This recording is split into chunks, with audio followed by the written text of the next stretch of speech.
listen, you can hear their hearts beating loud. Can't keep those California Indians down. Hello, everyone. You're listening to American Indian Airwaves. For Marcus Lopez, I'm your host, Larry Smith. Today on American Indian Airwaves, the FBI's COINTEL, or counterintelligence program, and its infiltration into the Los Angeles chapter of the American Indian movement in Box Canyon, Ventura County, California, and the FBI's framing of Paul Skyhorse and Richard Mohawk for the murder of George Aird on October 10th in 1974. We'll hear from a longtime activist and organizer who was a first-hand participant in the Skyhorse-Mohawk trial, one of the longest and most controversial trials in California history. You're listening to American Indian Airwaves. You can hear when the moon shines bright, the lone fool in the black of the night. You can hear the whisper in the valley. And you know when Kamakani blows to the Bahu drum, it's the warriors who are marching down the mountain, because history ain't no mystery to me. Been marching Today on American Indian Airwaves, we hear from Moses Mora, a longtime activist organizer, and for the past 50 years, he's been part of various grassroots movements, including the American Indian movement, the environmental movement, the Chicano movement, and more. In addition, our guest was a first-hand participant in the Skyhorse-Mohawk trial back in the 1970s. In 1974, with the recently created or established Los Angeles chapter of the American Indian movement in Box Canyon, Ventura, California, and the FBI's infiltration into the organization, mid-level AIM activists Paul Durant Skyhorse from the Anishinaabe Nation and Richard Billings Mohawk from the Tuscarora-Mohawk Nations were wrongfully framed by the FBI for the October 10th, 1974 murder of cab driver George Aird. The Skyhorse-Mohawk trial lasted 3.5 years, cost California taxpayers a little over $1.25 million, and both Paul Skyhorse and Richard Mohawk were incarcerated during the entire time before they were acquitted by a California jury on May 24th of 1978. Marcus Lopez, executive producer and co-host of American Indian Airwaves, and I have the honor and pleasure to speak with longtime activist Moses Mora, who is pivotal and shares with us his lived experiences during these turbulent times and his participation in the Skyhorse-Mohawk trial and more. Thank you, Moses Mora. I've been knowing you for years, for decades. You always show up in a good way to our Native community, Chicano community, and the overall social justice community. So appreciate your comments. And we want to talk about something that happened in 1974, October the 10th to be precise, and two individuals that eventually, we don't want to start there, but eventually, popularly known as Paul Skyhorse and Richard Mohawk, they had other names, we'll get into that, after a 13-month-long trial, and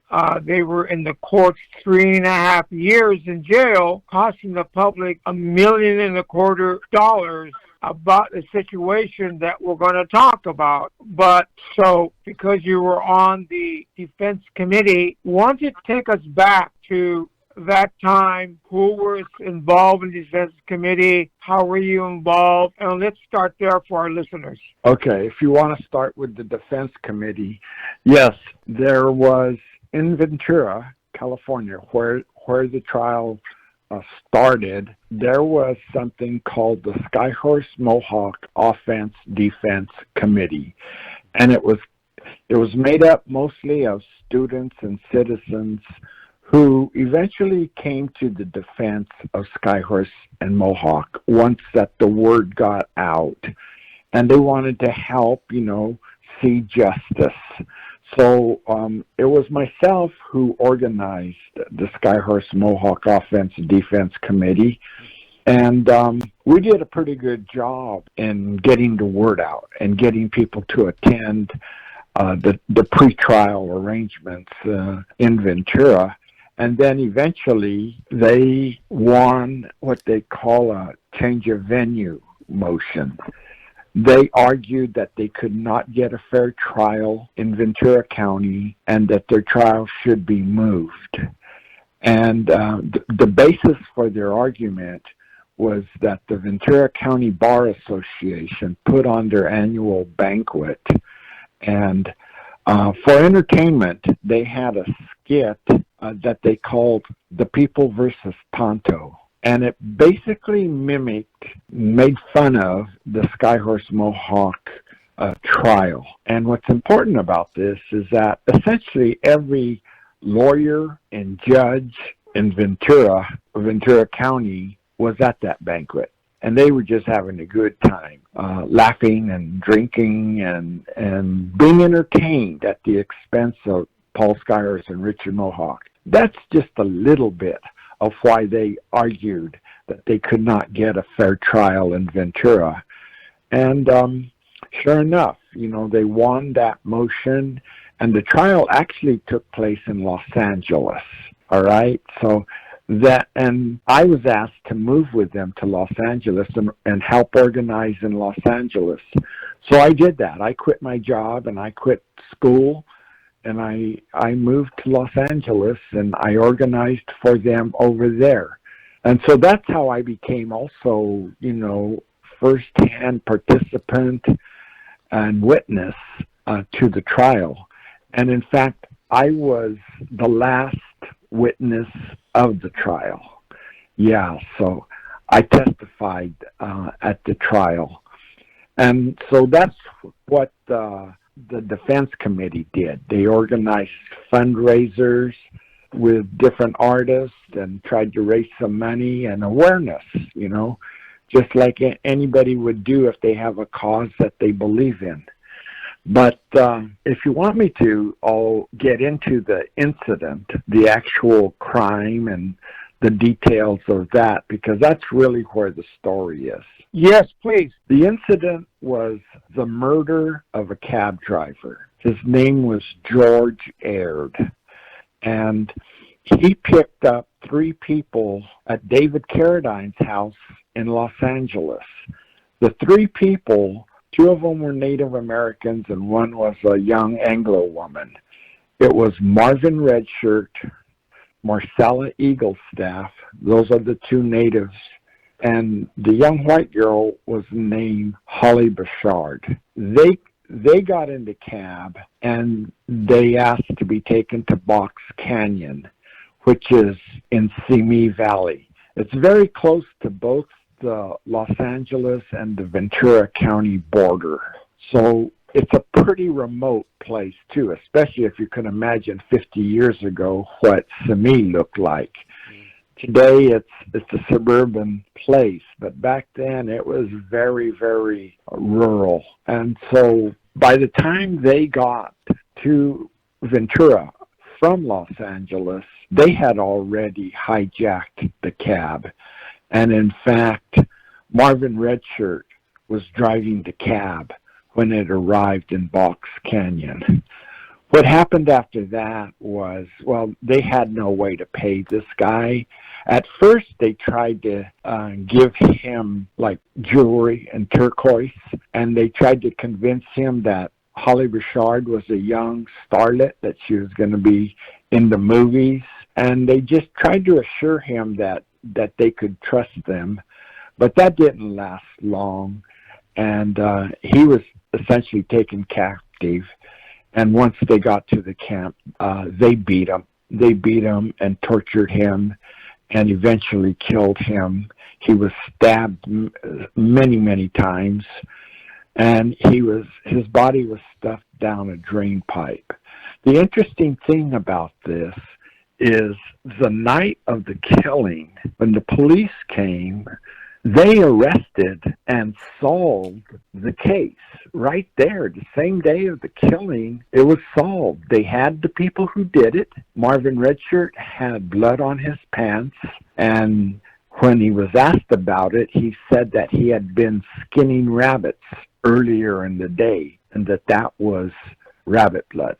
All right. Marcella Eaglestaff was actually taking a shower, washing the blood out of her hair and her body. Holly Bouchard, in her purse was a knife and the cab driver's keys. So right there, they arrested those three, and they had evidence on those three. But the great mystery of this case and trial was that within a few months, they decided to let those three go, they being the Ventura County, but the prosecutors, the district attorney, decided to drop charges against those three in exchange for their testimony against two others. And the two others were Paul Skyhorse and Richard Mohawk.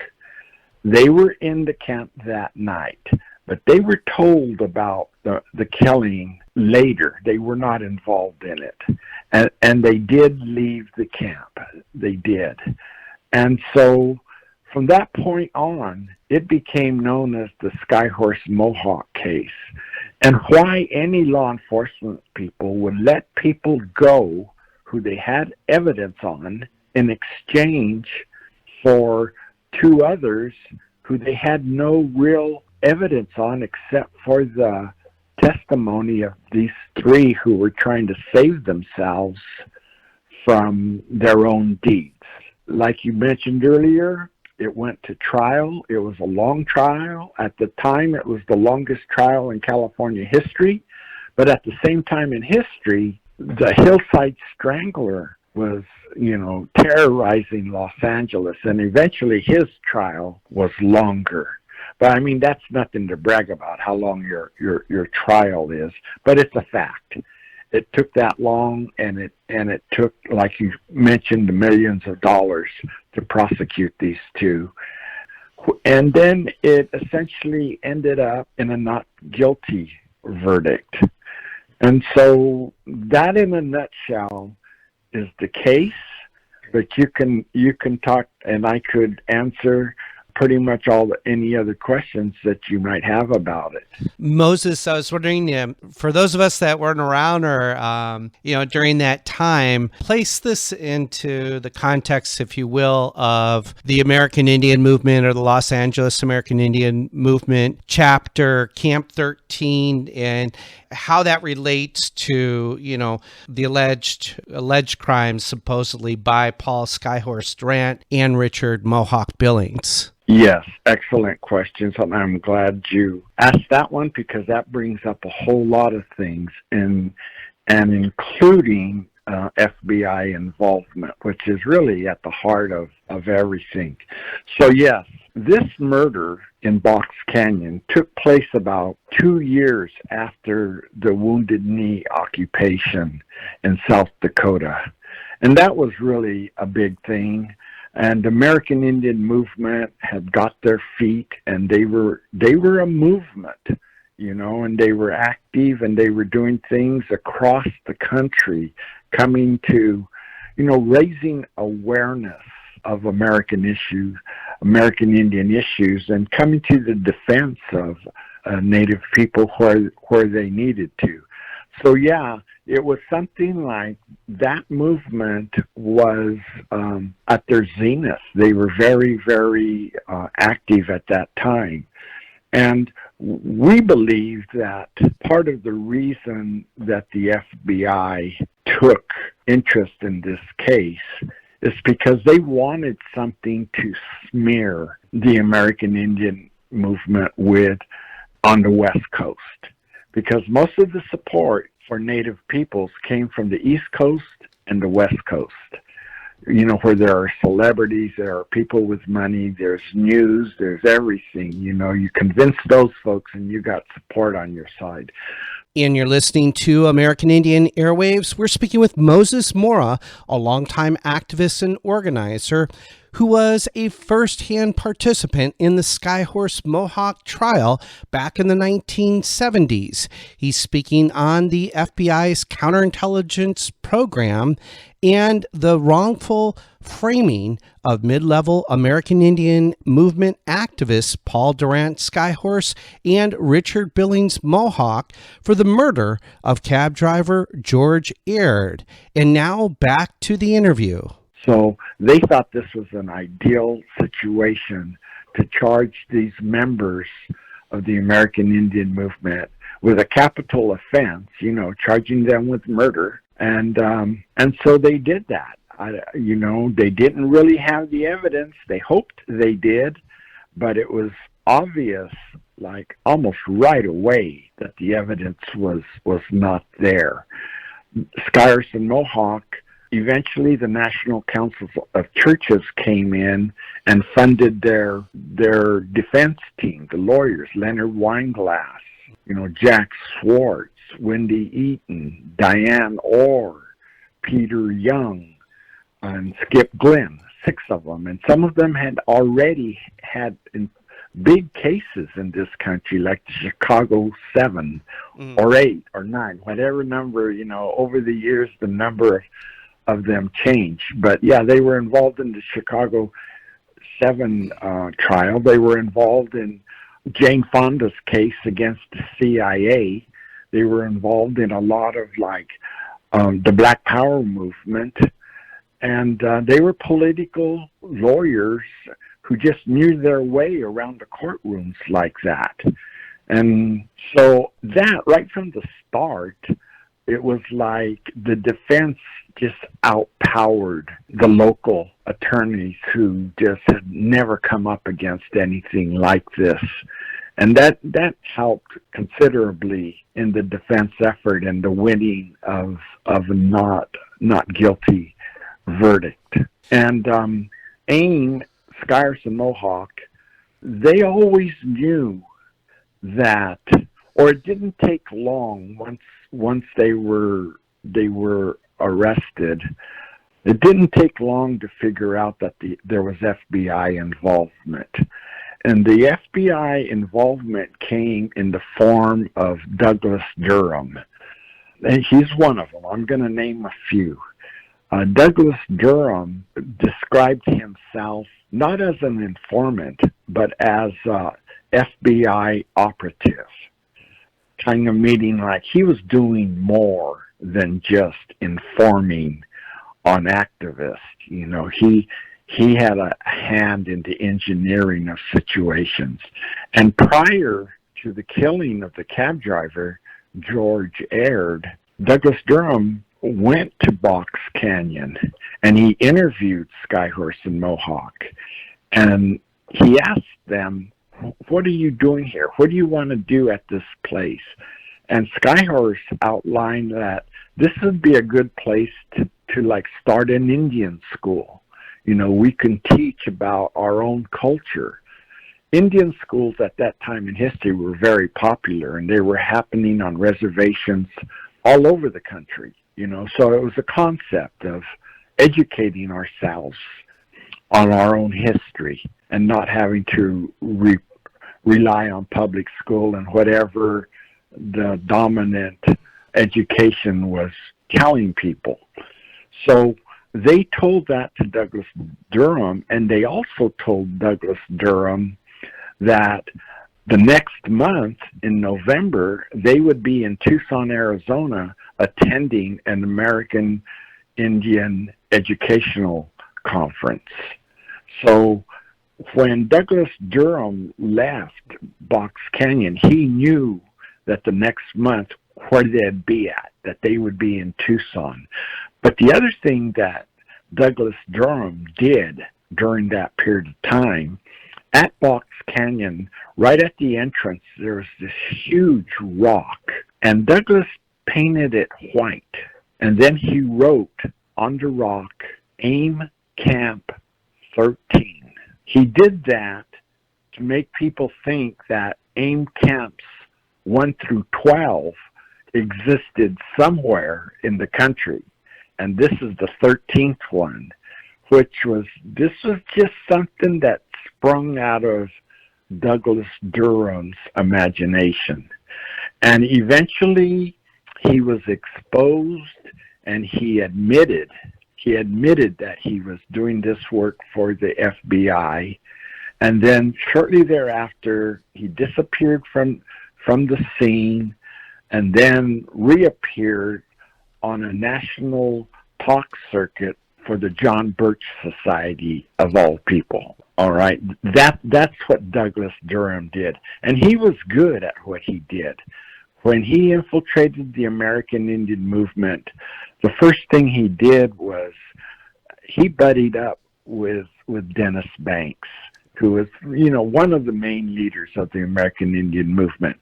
And the way he did that is because Douglas Durham was a pilot, and he either had his own plane or he had access to a plane. So he was able to drive Dennis Banks from state to state, city to city, whenever Dennis needed to be somewhere else, or 2 places in one day, So he was very valuable to Dennis. And all this while he was an FBI, operative. Okay, so that's one. All right, that's one of them. And this, again, I have to say, this happened before the killing of George Aird. They were already being scrutinized and informed on. Another one was a woman by the name of Virginia DeLuce. And Virginia DeLuce was an actress. And she had a role one time on TV. And her name in the role was Blue Dove. And so she played the part of an American Indian in this TV show. And so she just used the name Blue Dove. And Blue Dove was, in essence, an FBI informer. And she took direction from the FBI.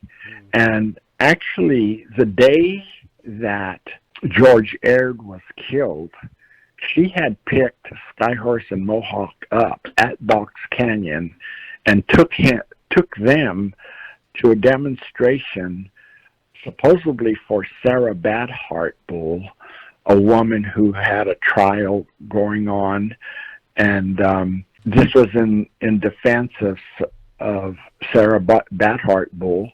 And at that demonstration, the pictures of Skyhorse and Mohawk were taken, and used later for identification. And then after the demonstration, Blue Dove drove Paul and Richard back to Box Canyon, all right? And she stayed active. The interesting thing about her is that she considered herself a supporter of Native Americans. And she must have thought that the American Indian movement were the bad guys, and that she was supporting Indians by telling the FBI what they were up to, by reporting on that group who lived there. And that's how she showed her support, so that's that. The other thing, there was a third thing where there was a man, and I might have to be vague on this, but I think his name was George Mitchell. And George Mitchell was also in cahoots with the FBI, and he was making sure that the rent was being paid on the camp, because that camp was apparently very valuable to the FBI, that they wanted to keep track on a whole bunch of people at once, and if they were all staying there, they had to make sure that people didn't scatter, and the rent was paid through the FBI. So right there, in just that little bit that I told you, the FBI have their fingerprints all over the case. And aside from that, the Los Angeles law enforcement also assigned another man to infiltrate our group, the Skyhorse-Mohawk Offense Defense Committee. He got involved with us, and we didn't expose him. He was with us for about, the entire time that the trial went on. And his name was Frank Montalongo. All right, because I'm the type of guy who I give names. Right, I give names and I expose people who need to be exposed, and this is all public information anyway. I'm not revealing any secrets here. What I'm telling you here today was known like almost 50 years ago. A whole lot of this. I'm just repeating it because life and time has a way of making history timely again. All right, so it's like that. And Frank Montalongo reported on us, and that's quite a story right there, because you know what? He was such a nice guy. We all loved him, and we didn't want to believe it when we found out he was informing on us. But ACLU, the American Civil Liberties Union in Los Angeles, filed a lawsuit against the police in Los Angeles, and the Los Angeles County settled with the lawsuit, and the movement had a payday. Let's just say it that way. Over $2 million was granted for exactly that same thing, spying on its citizens. Frank Montalongo in particular had informed and traveled with us for nearly 4 years, and when he was asked the question, in 4 years of infiltrating, what crimes did you report? And he really had nothing to report on. He said, well, we were in Fresno one time and we were having a demonstration, and they wanted to start the demonstration with a pipe ceremony, and they asked people not to take photographs at this point. But they noticed one reporter with a camera getting closer and closer and trying to get a picture of the pipe ceremony, and somebody threw a rock at him. All right, that's one crime right there. Okay, the other one, he said that one morning he was invited to smoke, and he took it that they were going to have pass the pipe around. But instead, early one morning, a few guys passed a joint around. And in 4 years of informing, that's all he could say. They threw a rock and they smoked a joint. It took them 4 years to get that much information. There was nothing about like, oh, they had weapons, they had hand grenades, they had machine guns, they robbed this store. There was no crimes involved. And in fact, Frank Montalongo, it got to him, and he was telling his handlers, I don't want to do this. I don't want to do this anymore, and eventually, they took him off of that. And to my knowledge, he might be retired by this time, but last I knew, he was still in the Long Beach Police Department. And so that's another thing. That's some more spying and infiltration that went on aside from the FBI involvement. And now I'd like to tell you, if I can, the real crux and why we're talking about this today. The crux of it is there's a new book out right now. It's called Law and Disorder, Confessions of a District Attorney. And it was written by the person who was the district attorney back in the 1970s. And in his new book, Chapter 8 deals with Paul Skyhorse and Richard Mohawk. And in it, for the first time, he reveals that the FBI was involved. and he names who the FBI agents were that was involved. Now, like, to us, that was no secret. We knew that 50 years ago. And you're listening to American Indian Airwaves. We're speaking with Moses Mora, a longtime activist and organizer who was a first-hand participant in the Skyhorse-Mohawk trial back in the 1970s. He's speaking on the FBI's counterintelligence program and the wrongful framing of mid-level American Indian movement activists Paul Durant Skyhorse and Richard Billings Mohawk for the murder of cab driver George Aird. And now back to the interview. But every time the defense tried to bring it up at the trial, when they tried to say the FBI,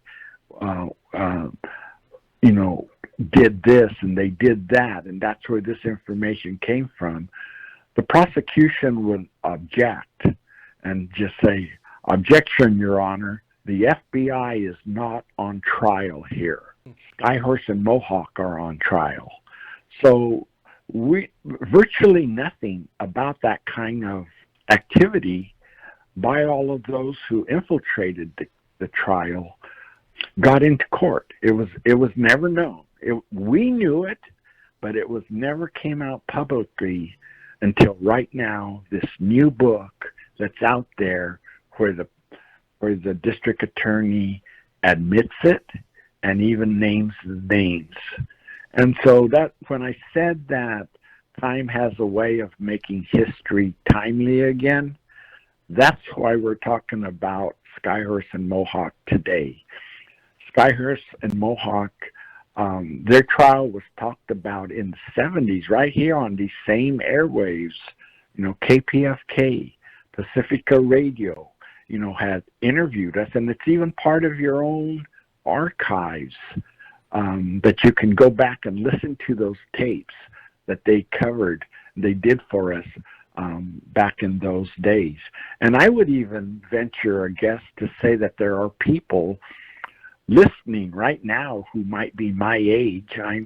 I'm 74 now. I was 25 in 1974, and I would say that there are activists and organizers who lived in LA that long ago who might even be listening today and might have been part of the Skyhorse-Mohawk Offense Defense Committee. That's the way time works, and that's why we're talking here this morning about this. And that concludes part one of this two-part interview with longtime activist and organizer Moses Mora.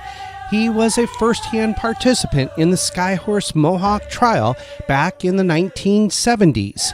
You're listening to American Indian Airwaves. We're going to take a short break, and we'll be right back with the second part of the interview.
the AIM song here on American Indian Airwaves. In the second half of our program, Marcus Lopez, executive producer and co-host of American Indian Airwaves, and I have the honor and pleasure to continue with part 2 of our interview with longtime activist Moses Mora, who is pivotal and shares with us his lived experiences during the turbulent times of the 1970s in the FBI's COINTELPRO operations in infiltrating the Los Angeles chapter of the American Indian movement in Box Canyon, Ventura, California, and how they framed Paul Durant Skyhorse and Richard Billings Mohawk for the murder of cab driver George Aird, and the Skyhorse-Mohawk trial that lasted approximately 3.5 years. And now part 2 of our interview with longtime activist Moses Mora. Thank you, Moses, for that. Now, the book, Law and Disorder, was that by the Ventura County Deputy District Attorney Louis Samsky, or who was the author of that book? No.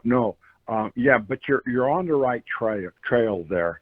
Louis Samsky was the one who actually persecuted during the trial, but the author was Michael Bradbury, and he was like the supervisor over all of them. That's who he was. I can't prove this, but he was probably the one involved in the decision to drop the charges against Marvin Redshirt and the others, and instead to go ahead with the trial against Paul Skyhorse and Richard Mohawk.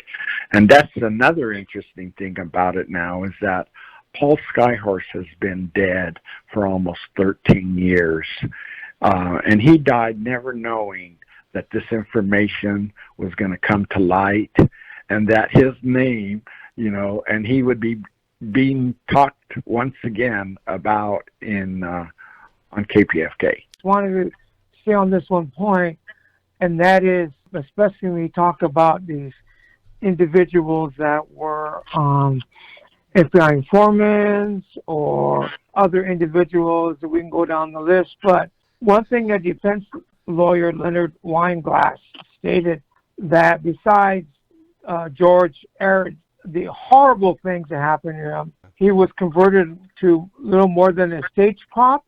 But that his view is that George Aird, one thing, he says, whatever this man was, he deserved better than to have his fate used in such callous fashion by those who were sworn to serve and protect. And the whole basis of FBI and other agencies of COINTELPRO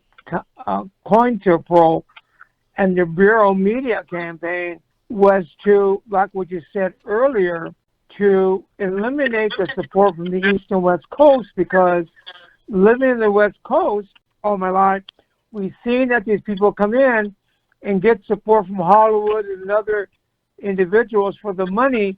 And after this and during this trial, 95%, if not all, of the funds was in a decline. And so it wasn't about Paul Skyhorse or Richard Mohawk, and it was not even justice for George Aird. It was a campaign in order to eliminate, like you said, 2 years after Wounded Knee. That was a predominant thing with different agencies in the United States in order to counter that in the public opinion. You didn't mention that, but I thought that was important.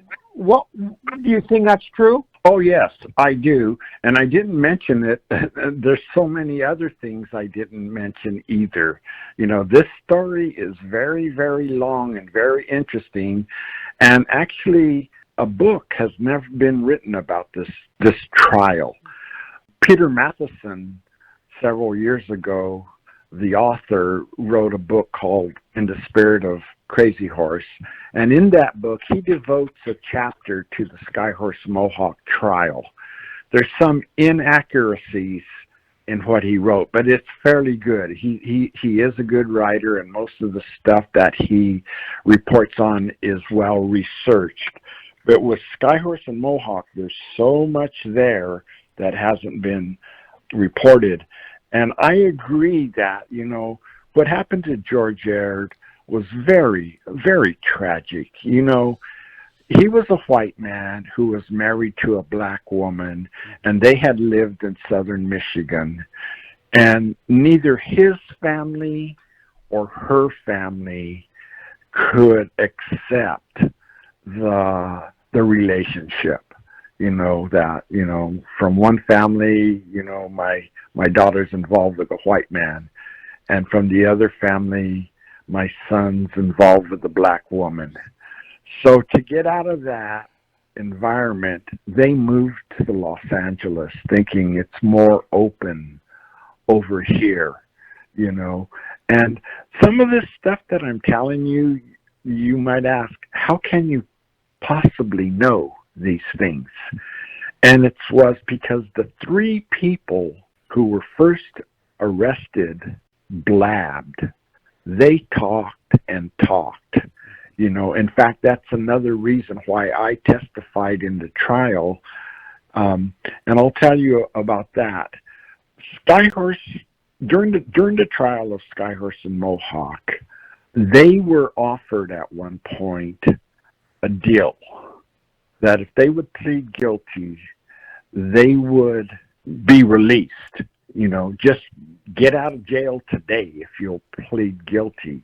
And they were up against a capital offense. You know, they could go to prison for life. And when your decision is get out of jail today or run your own chances with a trial. Okay, so they initially agreed that, yeah, okay, we'll plead guilty to this. But then you got to look at it this way too. What would the prosecution get out of it? You know, they're essentially, by going through with a deal like that, they are essentially throwing their case away.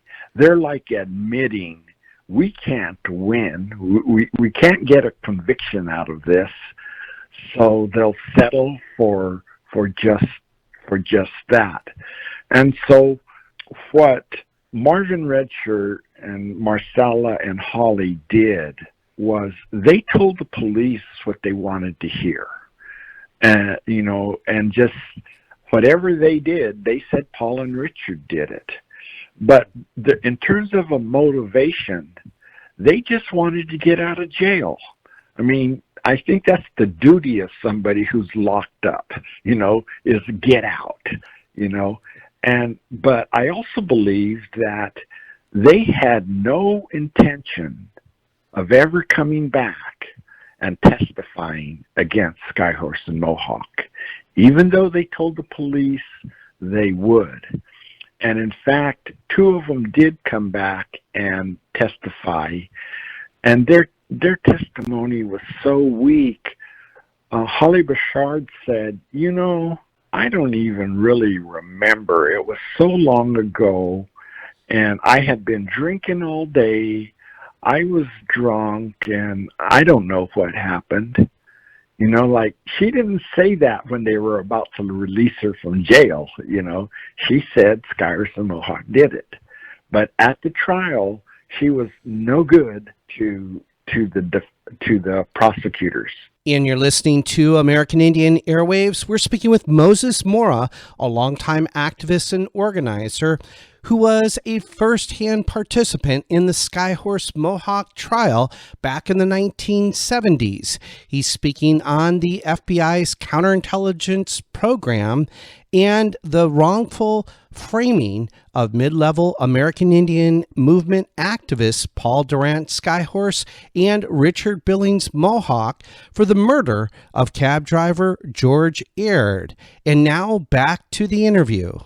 She did nothing to help convict Skyhorse and Mohawk. She probably did them a favor by being such a weak witness. And Marvin Redshirt, man, he was even something else, you know, because when you have to give testimony in court, they usually have you put your hand in the Bible and swear to tell the truth.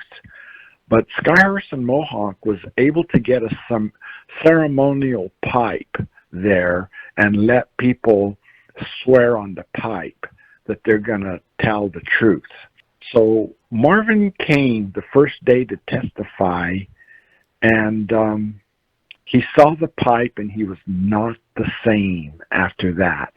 He took the witness stand, and they would ask him a question in English, of course, and he would respond in Lakota, the Lakota language, which no one in the courtroom understood, I don't think, because even Paul and Richard, they weren't Lakota, you know.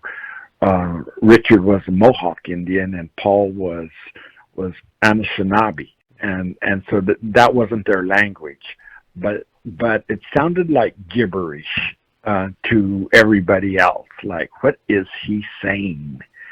And he just acted like that. He gave no information and eventually he was arrested. You know, the prosecution said that they thought he was drunk. So they kept him in jail overnight, and they brought him back the second day to try again, and he did essentially the same thing. So even though he showed up, he was there at the trial, he did not say anything that hurt Skyhorse and Mohawk. It helped them, you know. And the prosecution was just wondering, they had to be wondering, where did we get these people? This is our evidence? That's what they traded, you know. That was the deal that they made, that let these guys off in exchange for their testimony against Skyhorse and Mohawk. And this is what it was getting them. And there was, and so who told us the story about what George Aird said in the cab about him and his wife moving out to Los Angeles was actually Holly Bouchard herself.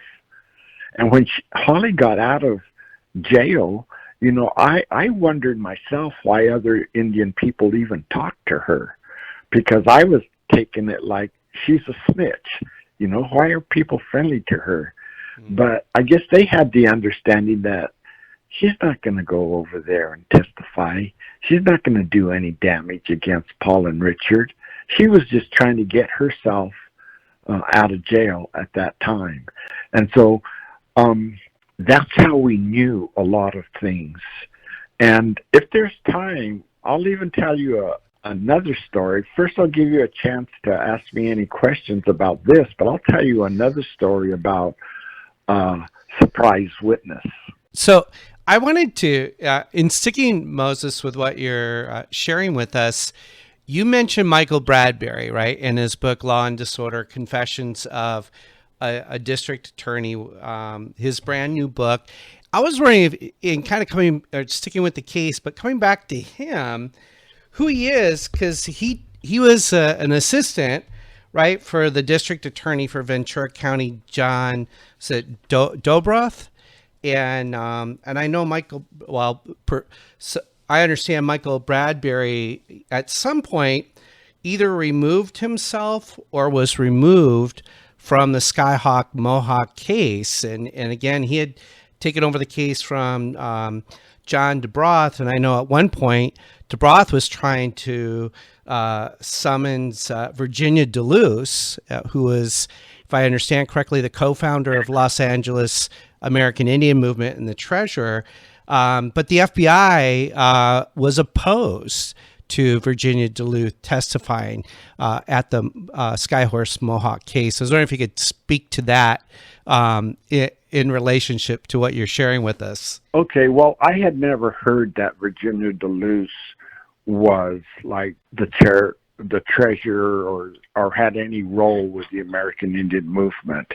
I had never heard that before. So that comes from, sorry to interrupt you, Stephen Hendrick's book, The Unquiet Grave, the FBI and the Struggle for the Soul of Indian Country. So it was that came out several years ago, and that's what he's stating in his book. So that's okay. The source of that information. Okay, yeah, I'm not familiar with that book, but I mean, it could be right. It could be right. You know, he again is proving that she was active with them, and I don't know how much the FBI, how much say they had in the trial. I mean, the trial belonged to the county of Ventura, and it was their prosecutors that had to prosecute. Okay, so to more directly answer your question about Michael Bradbury, the only reason that he wasn't part of actively in court prosecuting them is because of the change of venue, and he was actually higher up in the administration anyway. He was probably doing administrative stuff, and he had a long career, and at one point he was assistant, but also at another point he was the district attorney in Ventura. And I don't, you'd have to read his book. I'm telling you, I got the book, and I only read chapter 8. And in my opinion, it is not accurate at all. There's untruths and outright lies, and I think it's pretty shabbily written. And if the other chapters are written like chapter 8 is, it's not worth reading. You know how Abby Hoffman had that book called "Steal This Book"? Well, don't pay your good money for it. I mean, I'm sorry, but I live in the same town with Michael Bradbury, and he just last week he spoke publicly, and I was in attendance. Fortunately for him, they did not have a question and answer period because I was in the audience ready to ambush. Well, Moses, we know that a lot of characters within Southern Cal, whether it be AIM national leadership and whether it be individuals saying they're Native or not, AIM as a Southern California or an LA group never was solidified with the original people, and there was a lot of people coming and going at that time. So that's the climate, it was very, and I think the important thing to remember is that it wasn't these niceties, it was a trial and everybody, it was a lot of stuff was going, like the Camp 13 was a make-believe. And the thing about it was a lot of people, and the Skyhorse-Mohawk, they didn't have the best reputation, let's put it that way. And at the same time, even the AIM leadership, they wanted to defend them or not because of Durant. And it was all these different twists and turns that created this hodgepodge of confusion in which certain intelligence communities nationally, whether it be the Black Panthers, the Berets, Brown Berets, or whether it be American Indian Movement, Young Lords, their premise was to disorientate, to neutralize, to eliminate the leadership. In this particular case, and I haven't read Law and Disorder, but this particular case, what you're speaking to us, is the indication how the authorities, regardless what alphabet, and the individuals, regardless, who they were in the structure of things, from the ground level to innocent people like Eric, to the regular community and celebrities, and all this a big mishmash of stuff that it was at the time trying to neutralize the consciousness of American Indian movement, American Indian peoples, in order to come to the right of defense. And this was smack dab middle in an era of disorientation, of misinformation, and also of, like Marvin, Holly, and Marcella was charged with murder, robbery, kidnapping, and conspiracy. Well, the government was involved in the whole conspiracy of everything, a lot of stuff. And we can go down the list, but I think the important thing that you're saying, that I get from your message, is that now it's being exposed, number one, but secondly, how we need to understand this process. And Moses, what can we learn from this? Well, this country has, and thank you for your statements. You were pretty right on with what you were saying. But what we know is that this country has a lot of secrets. Wouldn't we all like to know what really happened to President Kennedy, JFK? That's never been resolved in any satisfactory kind of way, in any kind of believable way. And there's, there's just so much of these half-truths and hidden truths and what do you want to believe? You could pretty much take a side of something and make a good argument, And I mean, maybe that's why the Democrats and Republicans they each believe that the other one drank the Kool-Aid. They're crazy, It's just and they're talking about the same thing, the same issue. The moment of silence is over. And that was Moses Mora, a longtime activist and organizer and participant with the Skyhorse-Mohawk trial back in the 1970s. That concludes our show for today here on American Indian Airwaves. A special thank you to Moses Mora. A special thank you to our musical guest, Aragon Star, Koopa Aina, and the band Blackfire. American Indian Airwaves is mixed and mastered in the studios of Burnt Swamp Studios in Signal Hill, California. For Marcus Lopez, I've been your host for the hour, Larry Smith. Until next time. Sleep caged against their fear. They try not to become what they've endured. Wearing their souls on the thread. The moment of silence is over.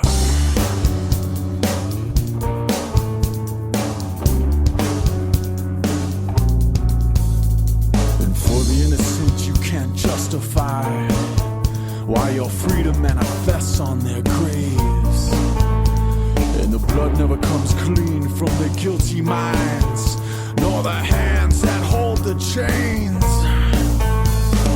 In a rhythm of resistance, we still fight for our lives. In this war that never ended, we've outgrown your lives. Let our actions speak when they ignore our words. For all the lies, there's a truth that must be heard.